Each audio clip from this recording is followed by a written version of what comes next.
Deus continue abençoando a cada irmão, a cada irmã, com a sua palavra. Assim, vamos ficar em pé para a leitura inicial da palestra que teremos hoje, pela graça de Deus. São João, capítulo 5, versículos 39 e 40.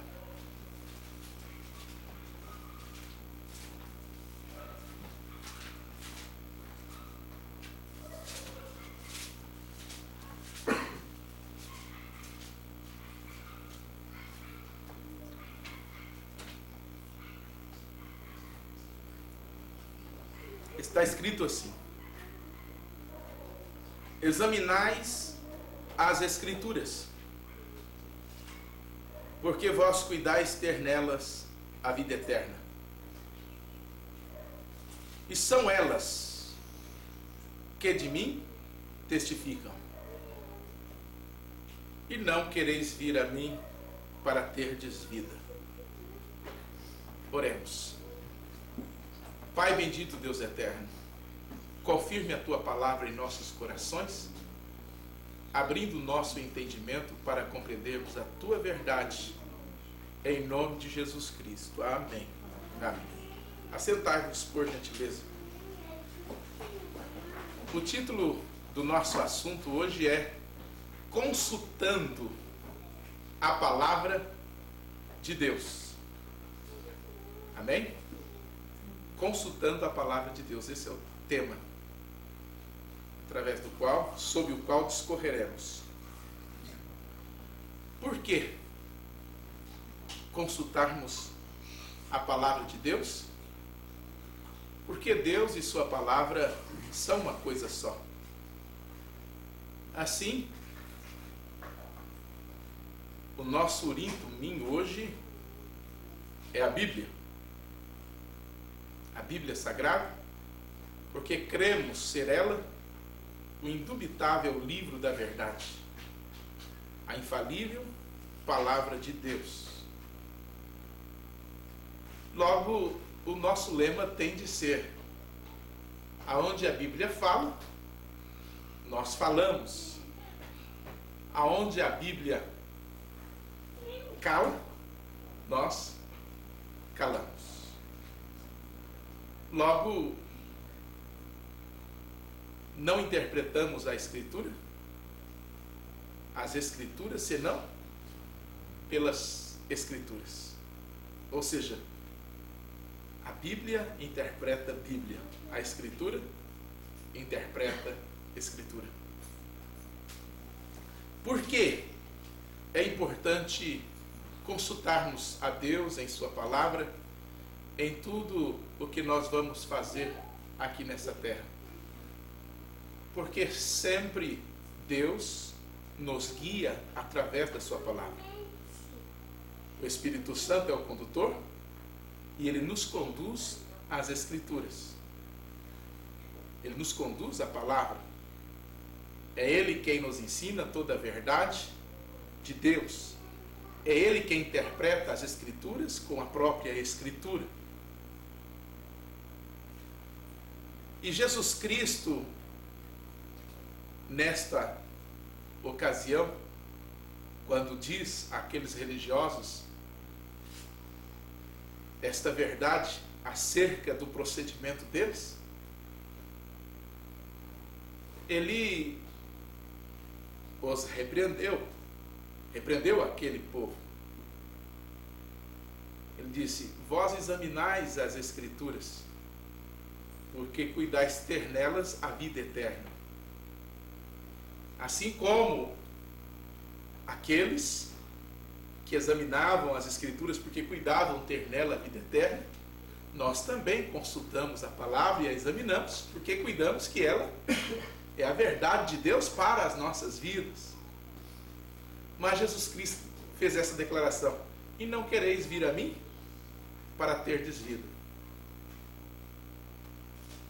Que triste foi para aquelas pessoas conhecerem as Escrituras, o livro das promessas de Deus, das profecias divinas, e não poder ver o cumprimento das Escrituras em tempo presente. Jesus Cristo era o cumprimento das Escrituras naqueles dias, a palavra profética manifestada, a palavra da vida. E eles, embora religiosos, não se identificaram com tal verdade divina. Não se identificaram com o cumprimento das promessas de Deus. E no livro de Atos também, nós vemos que quando os apóstolos saíram proclamando o Evangelho, eles iam em terras gentias a judeus que viviam nesses lugares, nas sinagogas que ali existiam, para proclamar a eles as promessas divinas, o cumprimento da palavra, para falar acerca do Messias. Em Atos 17, nós temos a declaração nas Escrituras deste acontecimento, em que eles chegaram numa sinagoga e começaram a falar ousadamente acerca do cumprimento da palavra, da promessa que Deus fez. E o povo ali não quiseram receber a palavra. Vejam como está escrito, Atos capítulo 17. E passando por Antípolis e Apolônia, chegaram a Tessalônica, onde havia uma sinagoga de judeus. Por que Paulo foi a eles? Porque eles eram detinham a lei, as Escrituras, criam nas promessas, assim, segundo eles confessavam, criam nas promessas divinas dos profetas. E Paulo, como tinha por costume, foi ter com eles, e por 3 sábados disputou com eles sobre as Escrituras. Vem? O que fez Paulo com aqueles irmãos? Disputou com eles sobre as Escrituras. Então eram pessoas crentes no Deus de Abraão, de Isaac e Jacó, crentes na lei de Moisés, expondo e demonstrando que convinha que o Cristo padecesse e ressuscitasse dos mortos. O que Paulo estava mostrando àqueles? Que Jesus era o Cristo prometido. A razão da sua morte foi para cumprir as Escrituras. E este Jesus que vos anuncia, dizia ele, é o Cristo. E alguns deles creram e ajuntaram-se com Paulo e Silas, e também uma grande multidão de gregos, religiosos, e não poucas mulheres distintas. Mas os judeus desobedientes, movidos de inveja, tomaram consigo alguns homens perversos dentre os vadios, e ajuntando o povo, alvoroçaram a cidade, e assaltando a casa de Jasão, procuravam tirá-los para junto do povo. Aí depois segue descrevendo tudo o que eles fizeram. E no versículo 10, veja o que aconteceu.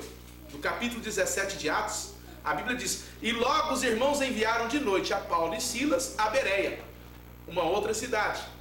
E eles chegando lá, foram à sinagoga dos judeus. Vejam, irmãos, os apóstolos, Paulo, Silas, eles não se detinham frente às oposições. Eles não desanimavam de testificar aquilo que eles criam. E aquilo que eles testificavam por meio das Escrituras, provando que Cristo era o Senhor e que Jesus era o Cristo. Então diz: Paulo e Silas de noite enviaram a Bereia, e eles chegando lá foram à sinagoga dos judeus. Ora, estes foram mais nobres do que os que estavam em Tessalônica, porque de bom grado receberam a palavra, examinando cada dia nas Escrituras se estas coisas eram assim. Vê? De sorte que creram muitos deles, e também mulheres gregas de classe nobre, e não poucos varões. Então a cada dia eles iam examinando aquilo que Paulo estava pregando para ver se era assim mesmo. Este deve ser o procedimento de toda pessoa sincera que teme a Deus. Crente no Deus de Abraão, de Isaac e Jacó, crente em Jesus Cristo, o cumprimento das Escrituras para a redenção, crentes na obra messiânica, na manifestação do Espírito Santo, no cumprimento da sua palavra. Por que, irmãos, tem de ser assim? Porque Deus tem promessas para todas as eras. Deus tem palavra para cumprir em todas as idades. Sendo assim, em nosso tempo, não é diferente. Há profecias bíblicas que estão se cumprindo hoje, em tempo presente. E quando o testemunho da Escritura nos é declarado pela voz do Espírito Santo, pelo Espírito Santo comunicando aos seus, todos aqueles que creem ser de Deus, devem ouvir essa voz, mas não sem antes examinar nas Escrituras. Então, nós não temos que sair crendo em qualquer coisa que nos contem as pessoas. Não. Nós não temos que acreditar em qualquer visão que alguém venha e nos conte. Não podemos dizer que ele está mentindo, que ele não teve essa visão.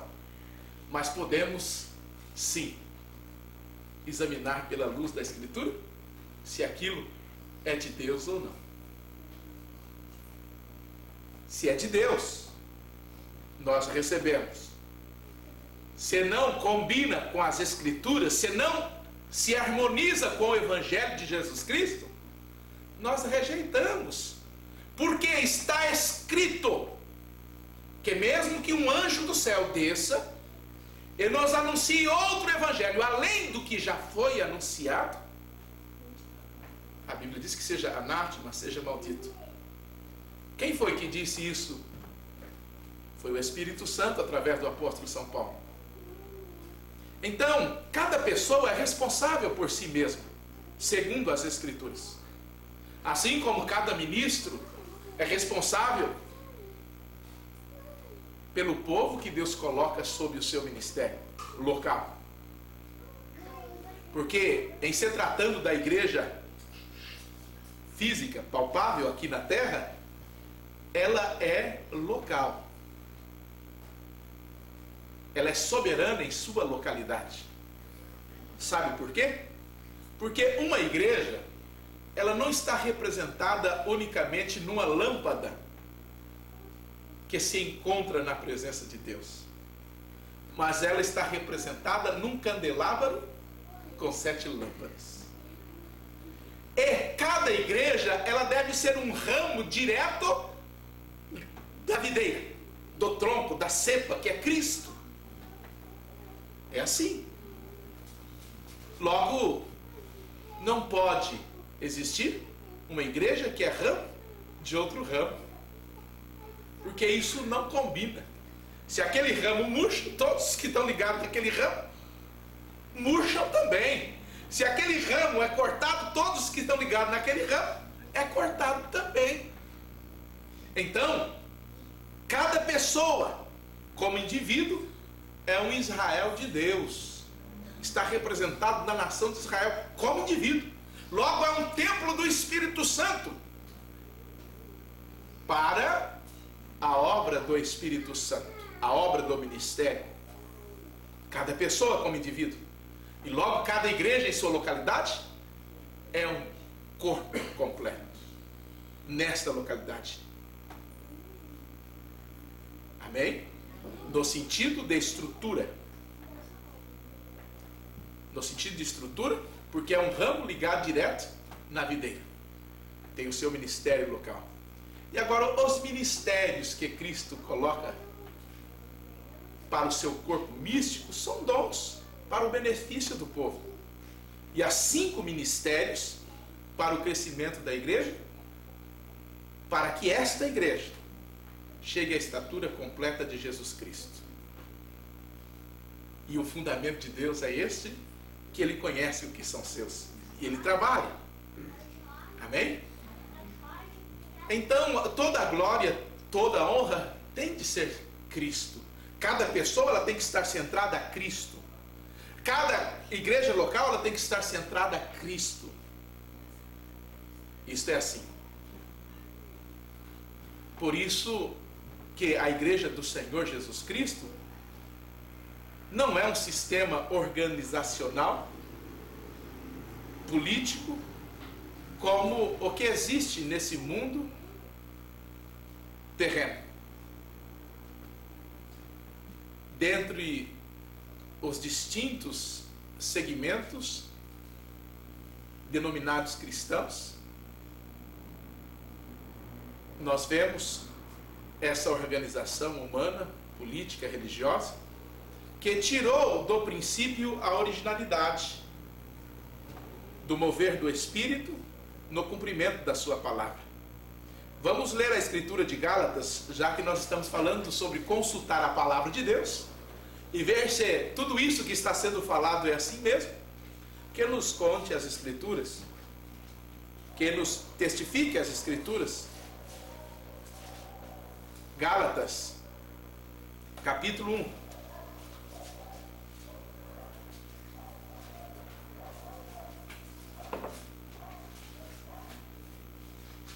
Do versículo 6.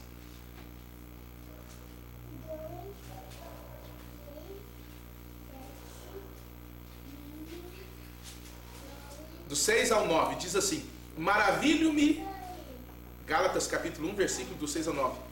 Maravilho-me de que tão depressa passasseis daquele que vos chamou a graça de Cristo para outro evangelho, o qual não é outro, mas há alguns que vos inquietam e querem transtornar o evangelho de Cristo. O evangelho de quem que é, irmãos? É de Cristo. Mas ainda que nós mesmos, ou um anjo do céu vos anuncie outro evangelho, além do que já vos tenho anunciado, seja anátema, maldito. Assim como já vô-lo dissemos, agora de novo também vô-lo digo: se alguém vos anunciar outro evangelho, além do que já recebestes, seja anátema. Então, é fácil para uma igreja de Cristo hoje, depois de 2 milênios, ver aonde está fundamentada a sua fé. É muito simples. A questão é que muitas pessoas, quando recebem a Jesus Cristo numa determinada organização, eles confiam aquilo, estão iniciando na fé, aceitam o evangelho, só que depois confiam toda a sua vida ao que lhe comunicam, e muitos não examinam as escrituras. Em se tratando de doutrinas, preceitos que são ensinados a tais pessoas em determinadas organizações, não examinam, não consultam para ver se isso é assim mesmo. Porque um cristão, depois dele aceitar Cristo, ele tem que seguir na sua caminhada de fé em fé. E a promessa divina é que o Espírito nos conduziria a toda a verdade divina do Evangelho de Cristo. Logo, se a pessoa recebeu uma fé acrescentada, e essa pessoa tem o seu coração sincero para com Deus, irmãos, o Espírito Santo tratará com tal pessoa, ele comunicará mais pontualmente acerca da verdade do Evangelho de Cristo, e a convencerá com argumentos humanos? Não, com a própria Escritura. Jesus Cristo, quando ele começou o seu ministério, os discípulos creram nele, mas algumas das coisas que Cristo tinha que realizar durante seu ministério terreno, eles não tinham entendimento para conceber aquilo. Por isso eles ficaram decepcionados quando o Senhor Jesus Cristo disse que convinha que ele fosse preso e morto por mãos gentias, cuspido, maltratado. Pedro o repreendeu e disse: Senhor, tenha misericórdia de ti mesmo. Vocês querem ler isso? está aqui em São Mateus, capítulo 16, do versículo 21 ao 23.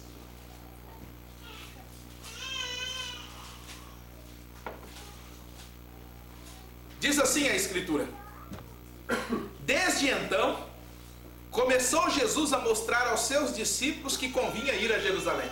Olha, o que Jesus estava mostrando aos seus discípulos era o cumprimento das Escrituras, o que ia acontecer com ele, porque já estava profetizado. Não era nada carnal.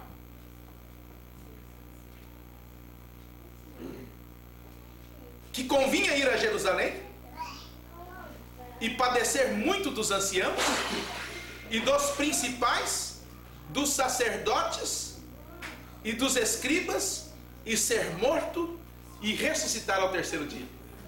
Olha o que Jesus Cristo está aqui abrindo aos seus discípulos, declarando abertamente a eles: convém que eu vá a Jerusalém e padeça pelos anciãos, os sacerdotes, os escribas, e seja morto, mas também convém que eu ressuscite ao terceiro dia.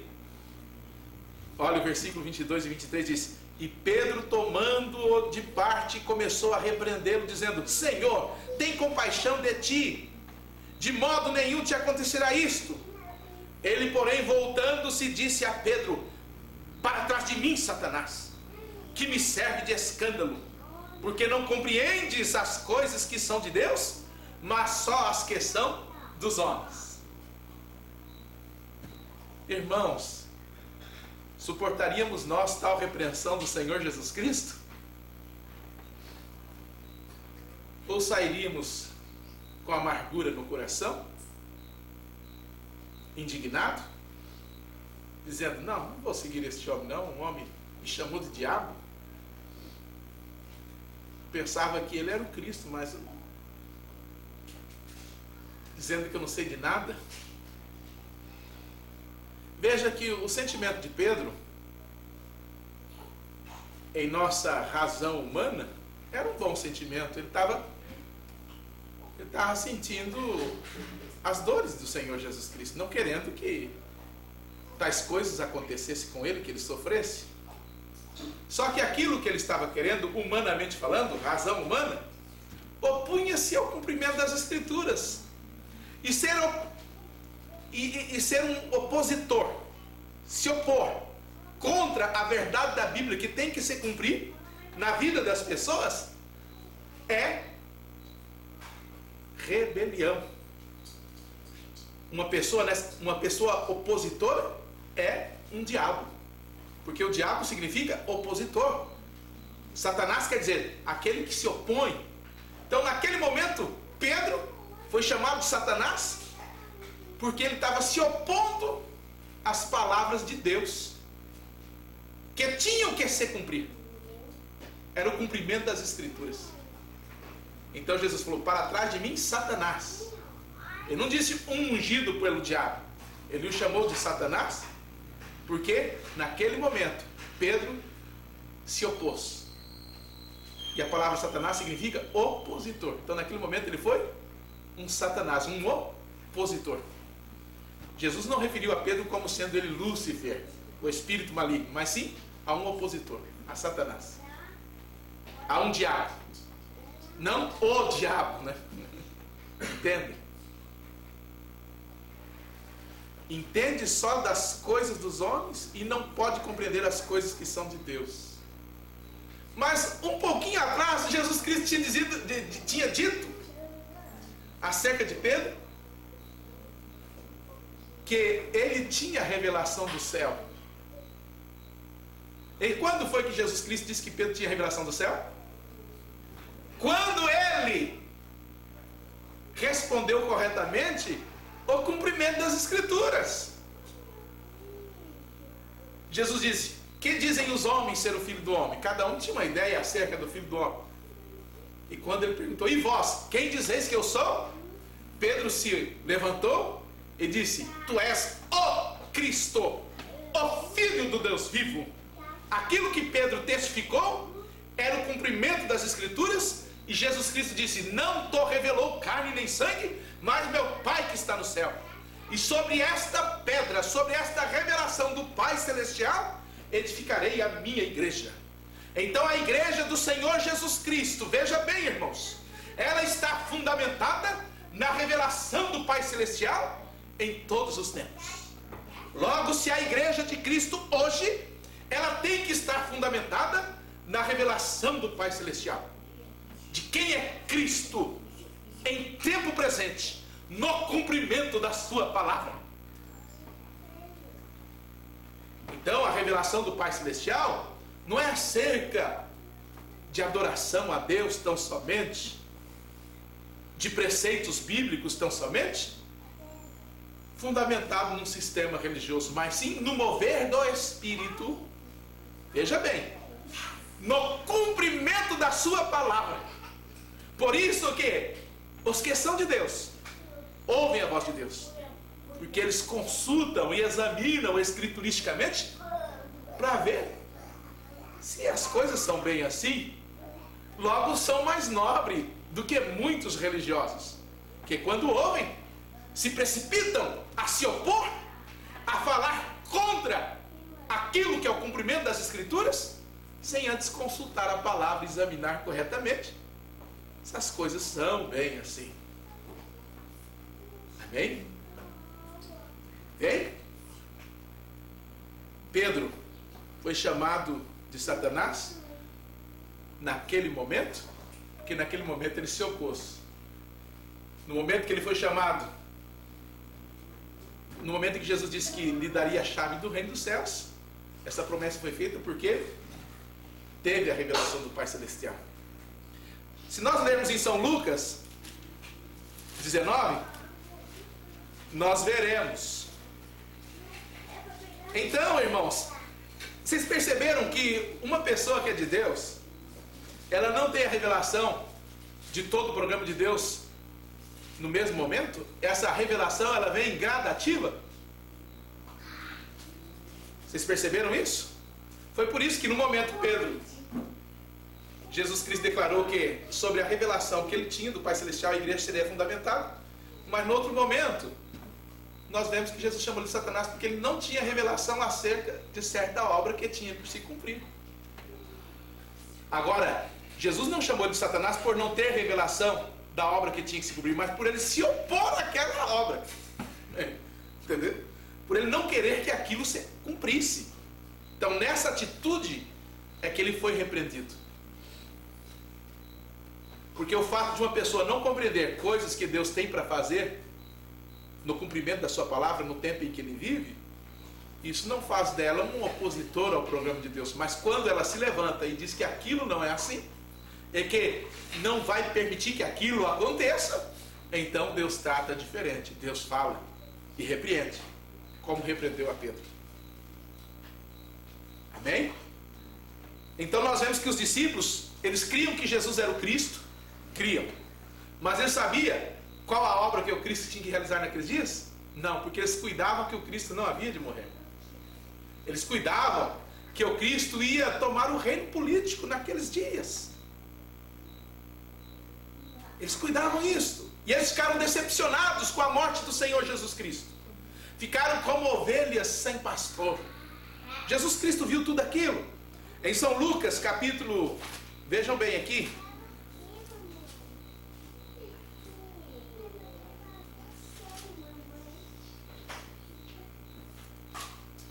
Deixa eu achar aqui. São Lucas capítulo 18. Versículos do 31 ao 34. Está escrito assim, todos encontraram? E tomando consigo os 12, disse-lhes: eis que subimos a Jerusalém, e se cumprirá no Filho do Homem tudo o que pelos profetas foi escrito. Pois há de ser entregue aos gentios, aqui está, há de ser entregue aos gentios, e escarnecido, injuriado e cuspido, e havendo-o açoitado, o matarão, e ao terceiro dia ressuscitará. Olha o que diz o versículo 34. E eles nada disso entendiam, e esta palavra lhes era encoberta, não percebendo o que se lhes dizia. Isso que aconteceu lá nos dias de Jesus, acontece em todos os tempos. Às vezes Deus está falando, e muitas pessoas não compreendem, é como se tivesse um véu nos seus olhos. Não entendem o que está sendo dito. Até que Deus vem e tira o véu, e abre o véu. Por isso que nós devemos estarmos bem posicionados hoje e meditarmos todas as coisas que estão escritas, pois está escrito que tudo foi para o nosso ensino, foi escrito para o nosso bom procedimento, para nós nunca se opor à verdade de Deus precipitadamente. E tudo que ouvirmos, examinarmos se isto é assim, e se for assim, aplicar a isso, porque a nossa fé, ela gradativamente vem. Fé sobre fé, luz e mais luz. E se a pessoa não segue no crescimento divino, no conhecimento da vontade de Deus, e não se identifica com a obra de Deus em tempo presente, mesmo que ela se denomina cristã, mesmo que ela tenha confessado a Cristo como Salvador, ela fica reprovada por incredulidade depois de ter crido. Depois de ter crido, fica reprovada. É por este fato que está escrito que, havendo Deus salvo um povo, depois o destruiu. No Egito, veja bem, salvou e depois destruiu. As mesmas pessoas que foram salvas. Salvou um povo da escravidão, depois destruiu no Egito. Por que salvou? Porque Deus cumpre a sua promessa. Eram descendentes de Abraão e Deus prometeu que salvaria a sua descendência da escravidão do Egito. E quando Deus se manifestou no cumprimento da sua palavra, independente deles consultarem se era Deus ou não, eles simplesmente saíram. Então foram salvos. Saíram da escravidão do Egito. Viram o poder de Deus. Porém, na trajetória rumo à terra prometida, provocaram a Deus. Se rebelaram. Foram incrédulos. E contra estes é que a ira de Deus se acendeu. E Deus jurou que eles não entrariam ao seu repouso. E o repouso de Deus é tudo o que nós necessitamos. Porque trata-se de paz permanente, trata-se de vida eterna. Repousar com Deus é desfrutar da vida eterna, da vida imperecível, da paz imperecível. Que não importam as circunstâncias, não importam as adversidades, nós permanecemos o mesmo, firmes, sabendo em quem temos crido, tendo um bom depósito guardado. A fé do Filho de Deus, a fé do Evangelho. Este é o bom depósito do crente, para que no momento em que ele necessita, ele tem de onde sacar para a sua vida, não só temporária, mas também futura. Amém? Então os discípulos conheciam que Jesus era o Cristo, mas ainda não estavam com entendimento aberto acerca da obra que Jesus ia fazer. Vejam que eles estavam numa condição bem melhor do que os fariseus, do que os saduceus, do que os essênios, do que os sinédrios, porque eles nem creram que Jesus era o Cristo e nem estavam seguindo a luz do mundo em tempo presente. A luz da vida, a vida da palavra. Agora eles seguiam. Não tinham entendimento de tudo que a palavra tinha para cumprir, mas estavam seguindo. E quando Pedro se opôs à palavra, ele foi repreendido.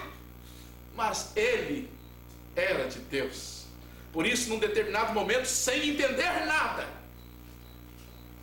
quando Jesus Cristo disse: quem não comer a carne do Filho do Homem e beber do seu sangue, não tem vida permanente em si. Jesus não explicou.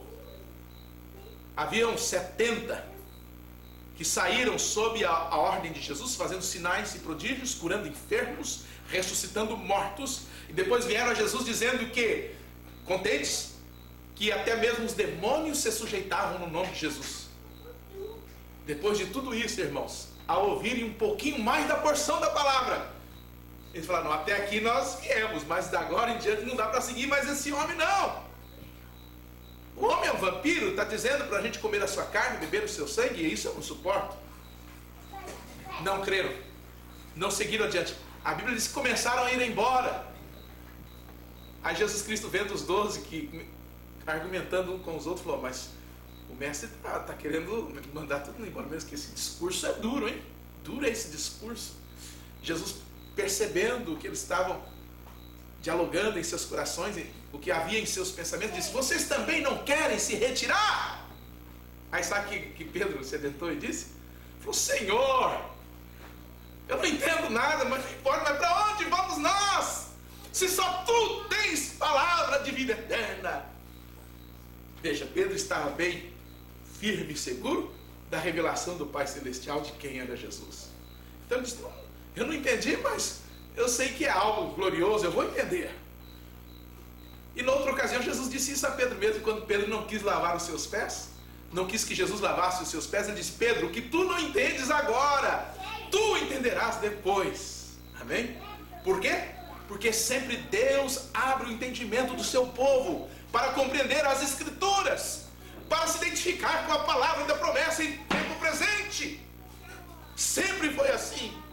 E não pode ser diferente em nossos dias, não. Não pode ser diferente. Por isso, consultar a palavra de Deus é o mais importante para todos nós. Porque a palavra de Deus é o nosso Urim-Tumim. Então a Escritura com Escritura, Escritura interpretando Escritura, é o assim diz o Senhor da Bíblia. Pode se agarrar a isso, que você será bem sucedido. Amém? Ainda no versículo, capítulo 19 de São Lucas,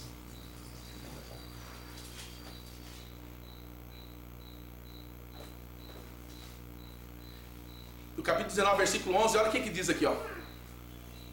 E ouvindo eles, falando dos discípulos, essas coisas, ele prosseguiu e contou uma parábola, porquanto estava perto de Jerusalém. E cuidavam, os discípulos cuidavam, que logo se havia de manifestar o reino de Deus. No sentido físico, literal. Os discípulos, quando Jesus ia para Jerusalém, eles cuidavam que logo havia de se manifestar o reino de Deus, no sentido físico, literal. Por isso que em Atos capítulo 1, após a ressurreição de Cristo, veja como está escrito aqui, irmãos. Atos capítulo 1.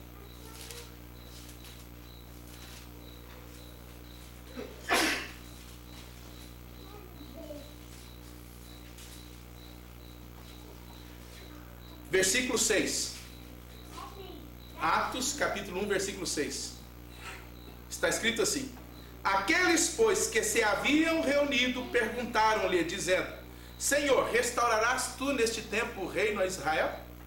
Agora, quando eles perguntaram isso, eles já tinham o entendimento aberto que o Cristo devia morrer. Então eles entenderam a morte de Cristo. Aí logo, antes de Cristo ascender aos céus, porque Cristo ressuscitado, ainda esteve com seus discípulos falando acerca do reino de Deus, abrindo o entendimento dele pelas Escrituras, para eles compreenderem aquela obra messiânica do Cordeiro sacrificial, o Cordeiro de Deus. Então eles entenderam, mas ainda assim insistiram e perguntaram: Senhor, restaurará tu neste tempo o reino a Israel? Porque essa é uma promessa bíblica. Então haverá um tempo em que o reino de Deus será restaurado a Israel como nação. Haverá um tempo.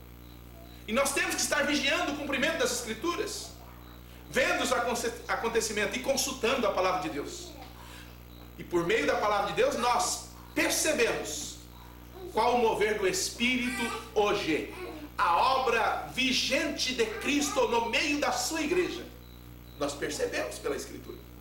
E quando percebemos, não existe coisa melhor do que estarmos identificados com isso, irmãos. Pois assim teremos legitimidade celestial. Só que isso custará. Ter legitimidade celestial nessa terra, neste mundo destituído da glória de Deus, sabe o que custa para você? Basta você ver o que aconteceu com todos os apóstolos, com todos aqueles que foram cumprimento das Escrituras. Custará para você não ter legitimidade religiosa, política nesta terra. É isso que custará. Assim foi para Jesus, assim foi para João Batista antes de Jesus, assim foi para os apóstolos depois de Jesus, assim foi em todas as eras. E nesta era em que vivemos, na era laodiceana, morna, que acredita que é rica e que possui tudo, não será diferente ao você se identificar com o mover do Espírito, com Cristo, a palavra, no cumprimento das Escrituras, no cumprimento da sua palavra. A palavra, Cristo, o Espírito, no cumprimento da própria palavra. Amém? Não é diferente. Aí Jesus diz: olha, não pertence saber, não vos pertence saber os tempos ou as estações que o Pai estabeleceu pelo seu próprio poder. Então, existe um tempo próprio, uma estação própria, para Deus cumprir esse propósito, segundo o seu poder. Vocês querem ver Cristo ressuscitado abrindo o entendimento dos discípulos? Lembram vocês daqueles caminhantes de Emaús, indo tristes após a morte de Cristo? Decepcionado, meu Deus, nós estávamos seguindo o homem, cuidava que ele era o que havia de redimir Israel, ou seja, estabelecer o reino, ser o rei, mas ele morreu. São Lucas capítulo 16, vamos ler lá. Ou 16 não, perdão, irmãos.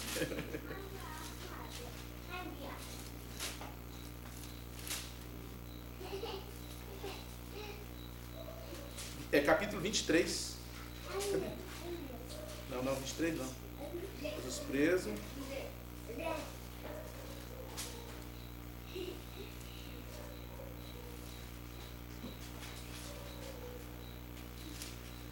É 23 mesmo. Não, 24 quer dizer. Do 13 a seguir. São Lucas capítulo 24, versículo 13 a seguir. E eis que no mesmo dia iam dois deles para uma aldeia que distava de Jerusalém 60 estádios, cujo nome era Emaús. E iam falando entre si de tudo aquilo que havia sucedido. E aconteceu que, indo eles falando entre si, fazendo perguntas um ao outro, o mesmo Jesus se aproximou e ia com eles. Mas os olhos deles estavam como que? Fechados, para que o não conhecessem.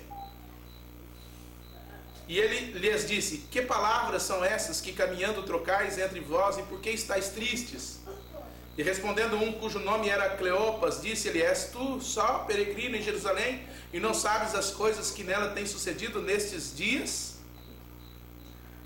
E ele lhes perguntou: quais? E eles lhe disseram: as que dizem respeito a Jesus os Nazareno, que foi um profeta poderoso em obras e palavras diante de Deus e de todo o povo. E como os principais dos sacerdotes e os nossos príncipes o entregaram à condenação da morte e o crucificaram. E nós esperávamos que fosse ele o que remisse a Israel, mas agora com tudo isso, é hoje o terceiro dia desde que estas coisas aconteceram. É verdade que também que algumas mulheres entre nós nos maravilharam, as quais de madrugada foram ao sepulcro e não acharam seu corpo, e voltaram dizendo que também tinham visto uma visão de anjos, que diziam que ele vive. E alguns dos que estavam conosco foram ao sepulcro e acharam ser assim como as mulheres haviam dito, porém não o viram. E ele lhes disse, agora Jesus começa a dizer: ó nécios e tardos de coração, para crer tudo o que os profetas disseram. Porventura não convinha que o Cristo padecesse essas coisas e entrasse a sua glória? E começando por Moisés e por todos os profetas, explicava-lhes o que dele se achava em todas as Escrituras. Vem aqui, irmãos, qual é a maneira que Cristo age ainda hoje? Como que Cristo ressuscitado fez com aqueles nécios e tardos de coração, para que eles pudessem ter os olhos abertos para crer nas Escrituras? Começou desde Moisés, mostrando pelas Escrituras que aquilo era assim. Então nós vemos que os olhos deles foram abertos no partir do pão, eles reconheceram a Cristo. E no versículo 44, Jesus lança a incredulidade aos discípulos porque eles não tinham crido em Jesus ressuscitado e estavam presos, fechados num quarto por medo dos judeus. E quando Cristo se apresenta a eles, estando eles no quarto fechado, no versículo 44, olha o que diz: e disse-lhes, de São Lucas 24, são estas palavras que vos disse estando ainda convosco. Jesus havia dito já para eles: convinha que se cumprisse tudo o que de mim estava escrito na lei de Moisés e nos profetas e nos salmos. E então abriu-lhes o entendimento, para quê? Para compreenderem as Escrituras. Os irmãos creem que Jesus ainda é o mesmo ontem, hoje e eternamente? Os irmãos creem que Jesus ainda faz a mesma coisa? Amém. Então, irmãos, Ele não vai abrir o teu entendimento por meio de lições teológicas, não.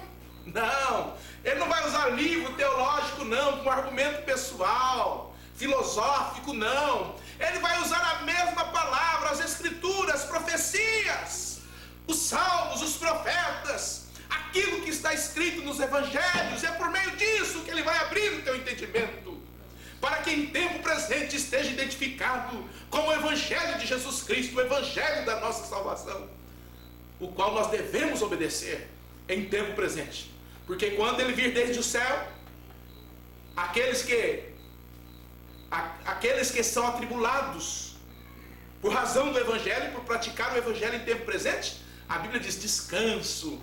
Quando Ele vier desde o céu, com os anjos do seu poder, como labareda de fogo, tomando vingança dos que não conhecem a Deus, e diz a palavra, e dos que não obedecem ao Evangelho de Jesus Cristo. Existem muitas pessoas que creem em Jesus, professam crer em Jesus, e fazem maravilhas em nome de Jesus, utilizando os dons que Deus deu e derramou, que a própria Escritura diz que é sem arrependimento.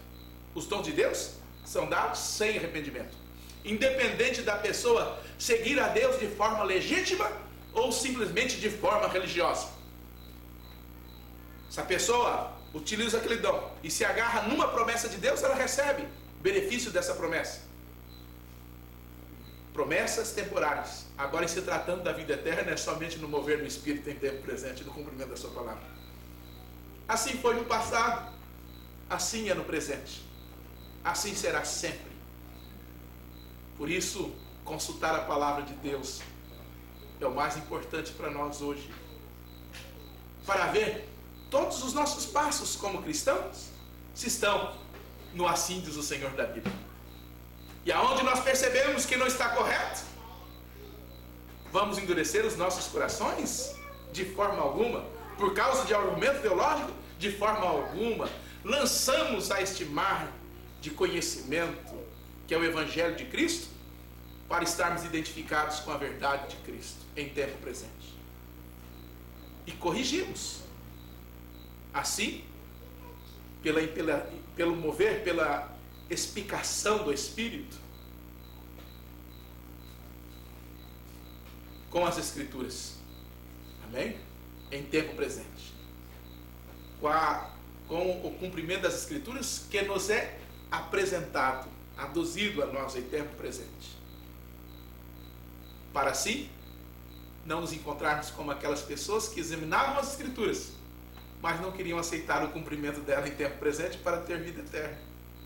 Examinavam a Escritura cuidando de ter vida eterna, mas não se identificavam com o cumprimento.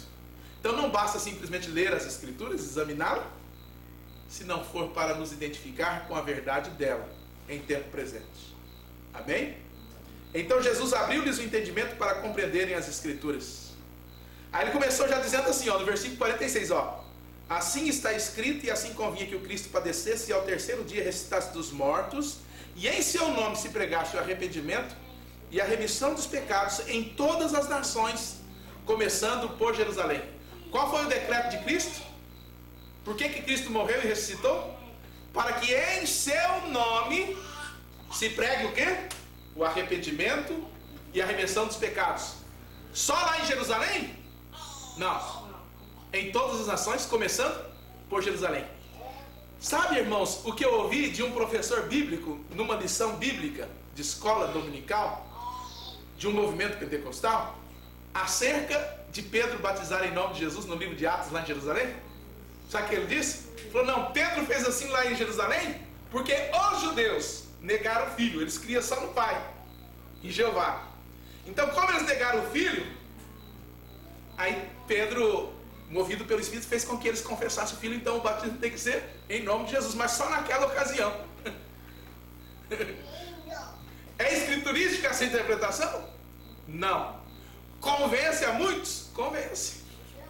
Tem muitos que acreditam nesse argumento para não aceitar o batismo em nome de Jesus, porque esse é um argumento para que as pessoas que foram batizadas em títulos não se espantassem em ver um batismo realizado em nome de Jesus na Bíblia e não sentissem que houvesse contradição nas Escrituras, querendo, entendeu? Amenizar, dar um argumento, quando não há contradição nenhuma nas Escrituras. Mas esse argumento eu vi num livrinho de teologia em que o professor diz isso. Falou, irmãos, o batismo correto é aquele de São Mateus 28, no título de Pai, Filho e Espírito Santo. Agora, por que Pedro batizou em nome de Jesus? Existe uma razão. A razão por que Pedro batizou em nome de Jesus é porque aquele povo era judeu, eles negaram o filho. Então, como eles queriam só no Pai, então, como eles negaram o filho, ali o Espírito Santo fez eles confessar Jesus Cristo e receberam e ser batizados em nome de Jesus Cristo. Agora, se nós formos um pouquinho adiante, passou um tempo lá entre os gentios, na casa de Cornélio, Pedro disse que todos fossem batizados em nome de Jesus. Veio? Já cai por terra esse argumento teológico, não cai não? Cai. Agora, as pessoas que ouvirem esse argumento e aceitam ele, prevaricam. Porque se consultasse a palavra de Deus, veria que esse argumento é totalmente humano. E se é humano, e se opõe à verdade divina, é diabo, é Satanás, é antipalavra. Aquilo que disse a Pedro, Jesus falou, para trás de mim, Satanás, que só entende as coisas dos homens e não as coisas de Deus. Então é importante consultarmos a palavra de Deus, porque nós havemos de dar conta por nós mesmos. Os discípulos não entendiam que o Cristo havia de morrer, mas após Cristo morrer e ressuscitar, ele abriu o entendimento dos discípulos para compreender isso, e depois disse que convinha que isso fosse, para que em seu nome se pregasse o arrependimento e a remissão dos pecados em todas as nações, começando por Jerusalém. Então aquilo que começou por Jerusalém, irmãos, tem que seguir até os confins da terra. Logo, se entrou trevas espiritual no meio do povo de Deus, a promessa é que Deus enviaria um ministério para restaurar. Assim, se esse ministério está em evidência, os filhos de Deus estarão identificados com tal movimento divino, se identificando com o cumprimento da palavra e saindo de todo o sistema religioso humano para servir a Deus em novidade de vida, para receber a Cristo em sua segunda vinda. Porque a antessala da segunda vinda de Cristo, o sinal da sua vinda seria um ministério de restauração, um ministério com a mensagem precursora da segunda vinda de Cristo. E tudo isso que está acontecendo, irmãos, esses rumores de guerras, e a coisa ficando cada vez mais forte, é para um desfecho final no cumprimento das Escrituras também. Por isso não nos espantamos com os rumores de guerras por todas as partes. Por quê? Seremos transformados no tempo do fim. Os mortos ressuscitarão e nós seremos transformados. Haverá uma manifestação gloriosa dos filhos de Deus. Haverá uma intervenção divina por aqueles que são seus. Amém? Porque Jesus Cristo é o fiel sumo sacerdote naquilo que é de Deus. E Deus cuida de nós. Então, vão aos seus lares meditando todas estas coisas, irmãos. E não deixe que nada impeça vocês de dar um passo na palavra. E quando vocês ouvirem qualquer coisa que até mesmo pareça estranha, consulte a palavra, examine antes de eu pedir qualquer opinião contrária. Por quê? A luz, a vereda do justo é como a luz da aurora, que vai brilhando mais e mais até... Amém. E quando uma pessoa se denomina ministerialmente, o que acontece? Ela fica fechada a qualquer outro ministério, além daquele ao qual ela está denominada. Então ela fica estagnada na fé. Denominar-se ministerialmente significa estagnar-se na fé. Por isso que a Bíblia disse que era carnalidade. Quando alguns começaram a dizer, eu sou de Paulo, outros de Apolo, porque Deus, Ele é o Deus dos espíritos dos profetas. O Espírito Santo é o único que tem ministério. E Ele não manifesta todo o ministério num homem só. Amém? Mas Ele vai gradativamente, através de cada ministério que Ele levanta para um local, instruir o povo de Deus. E sempre, às vezes, Ele traz outros ministérios que é de benefício para o povo de Deus, para essa igreja local. E esses ministérios legítimos do Espírito Santo não se comprometerá com os sistemas políticos desse mundo. Estejam certos disso. Consulte a palavra de Deus e vocês verão que isso é assim. Amém? Consultando a palavra de Deus. Esse foi o tema do nosso assunto. Então, que Deus continue abençoando a cada um de vocês. Que vocês tenham uma boa semana. E será até o próximo domingo, se Deus assim nos permitir. Fiquemos em pé, falemos com o nosso Pai Celestial. Pai eterno, estamos agradecidos a Ti por Tua palavra, a qual nos admoesta, nos aconselha para estarmos bem posicionados nesse tempo e certos, Senhor, da Tua graça e da Tua misericórdia que nos atinge sempre. Que o Senhor não só nos fala exteriormente, através de distintos ministérios, mas aquilo que Tu queres que nós façamos, Tu confirma em nosso coração, abrindo o nosso entendimento por meio das Escrituras. Então, confiado nisso, Senhor, seguiremos adiante, dispostos a Te servir sempre, a dar um passo no compasso da Tua palavra, sempre, todos os dias. Por isso pedimos perdão de nossos pecados, por negligências em agirmos precipitadamente. Tem misericórdia de nós, Senhor, e renova-nos na Tua graça, porque o nosso desejo, o nosso anelo é cada dia dar um passo sempre no compasso da Tua palavra, no mover do Teu Espírito, porque cremos na liderança do Teu Espírito e nós queremos ser submissos à Sua vontade e obedientes, Senhor, ao Teu Evangelho. Confirme a Tua palavra em cada coração, abençoando a vida de meus irmãos com a verdade, com a revelação do céu. Em nome de Jesus. Amém. Amém. Graças a Deus. Assentados, irmãos, vamos cantar mais um louvor.